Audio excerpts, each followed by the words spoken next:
तो अभी मुझे दोस्तों ने बहुत सारी शिकायतें हर पूरे पूरे यूसी से ये मुझे शिकायतें मिली हैं। देखो बाकी तो सब कुछ इन्होंने किसी इदारे को नहीं छोड़ा, सब हर चीज़ तबाह हो गया। अभी एजुकेशन के पीछे लग गए। बहुत सारी माएँ बहनें ने, उनके वालिदैन ने मुझे फ़ोन करके कहा हर स्कूल में जो हमारी बच्चियाँ जो वहाँ से पेपर देने जा रही हैं, तो हर बच्ची को ये कहा जाता है कि आप 4000 रुपये लेके आएँ तो हम आपको पेपर पे बैठने देंगे। किसी से बार्गेन है, किसी पे 5000, किसी पे 4000। ये पैसा कौन ले रहा है, कैसे ले रहा है, ये हमारे नुमाइंदों को जो है उस पर एक्शन लेना चाहिए और आंखें खोलनी चाहिए कि ये क्या हो रहा है। पहले ही गुर्बत इतनी है, कुछ भी नहीं हमारे पास, मसाइल इतने हैं, पानी बिजली के मसाइल अलग हैं, तालीम तो वैसे भी नहीं है।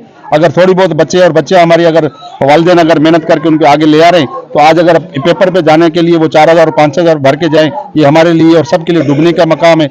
अगर ये बात हकीकत ज़ाहिर अगर सच नहीं होती तो वालिदैन उनकी फ़ोन नहीं करते। मैं वज़ीर आला सिंध को और ख़ुसूसन एजुकेशन और हमारे बोर्ड्स के जो हमारे इस्माइल राव साहब मिनिस्टर हैं, उनसे मेरी रिक्वेस्ट है, सरदार शाह से भी, अगर कोई इंक्वायरी बिठाई जाए और यहाँ विजिट किया जाए माड़ीपुर में, अगर कोई किसी स्कूल ने कोई ऐसी बदनीयती, अगर कोई ऐसा काम किया है, अगर लोगों से पैसे लिए, बच्चों से पैसे लिए, फिल फोर उन पे एक्शन भी लिया जाए। न सिर्फ एक्शन बल्कि उनकी जो रजिस्ट्रेशन इनरोलमेंट है वो भी खत्म की जाए।